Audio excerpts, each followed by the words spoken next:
Ladies and gentlemen, Russell Cage Experience come to you right here on YouTube, Twitter, and Facebook, and we are here after WWE Monday Night Raw. Uh, I did watch Raw tonight because the American Dream, if you will, baby, the American Dream, Dusty Rhodes was the guest host of the night, bringing the American Dream home for Cody Rhodes, if you will.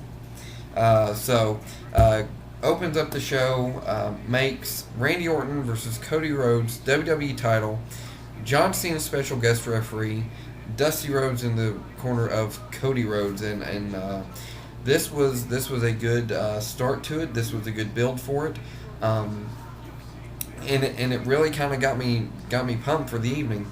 The next matchup that we had though was Beth Phoenix. It was a 6 Diva Battle Royal for the number one contendership of the Divas Championship. So Beth Phoenix picks up the victory over Kelly, Gail Kim, Rosa Mendez, Jillian Hall, and Alicia Fox to earn herself a Divas title shot at the end, or later in the evening, I should say. This was. It wasn't the greatest match ever. I will say that. It had its moments where they were rough spots as far as the wrestling goes, and it just didn't entertain me that much, to be honest with you. Beth Phoenix, however, picking up the victory. I wish, I was happy with Beth Phoenix winning. I would preferred her. Gail Kim won.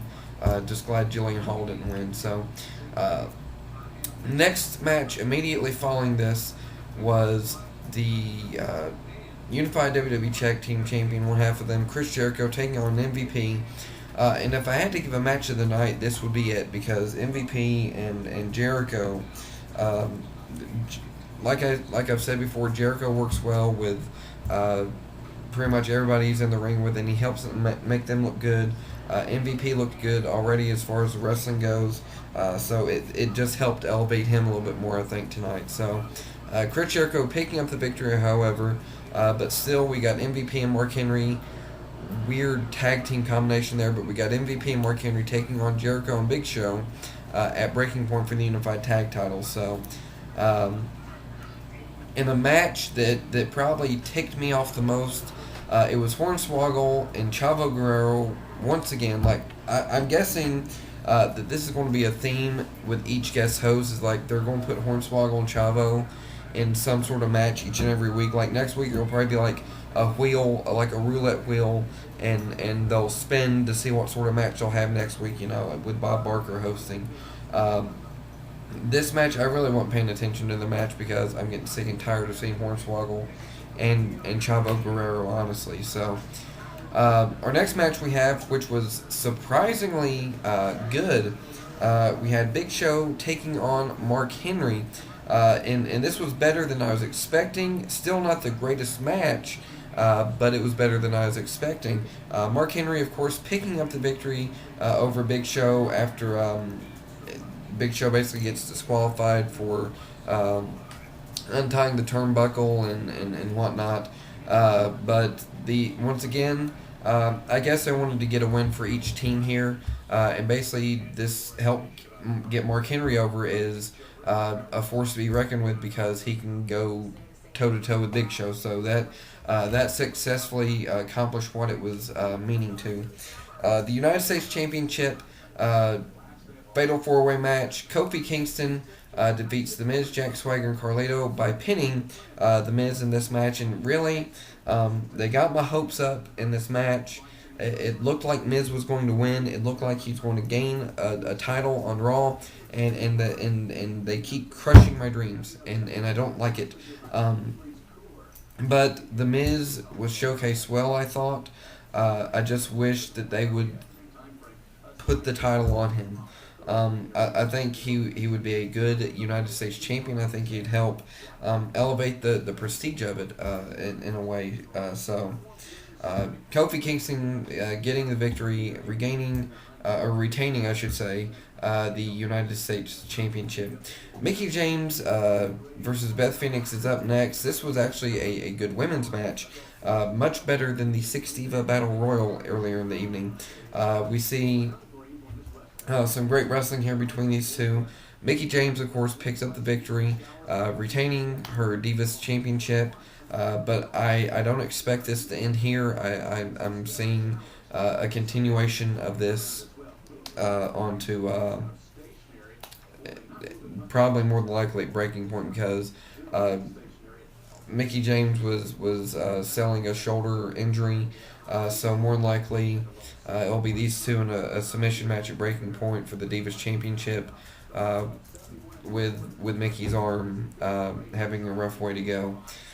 Throughout the night, we had a bunch of DX and Dusty Rhodes segments, and I gotta say these were entertaining. They were entertaining, and they made me laugh. And the Shockmaster at the end, Santino, and that's all Santino's going to be from now on out. I hope y'all know that. All he is going to be his comic relief. So, but there was funny segments. They were plugging. My favorite segment out of all these was probably them plugging the DVDs. Each one of them. I have the Dusty Rhodes DVD, of course, because Dusty Rhodes is awesome. And that was probably my favorite segment out of them all. But anyway, the main event, WWE Championship, Randy Orton versus Cody Rhodes, didn't happen. Dusty Rhodes turned on John Cena,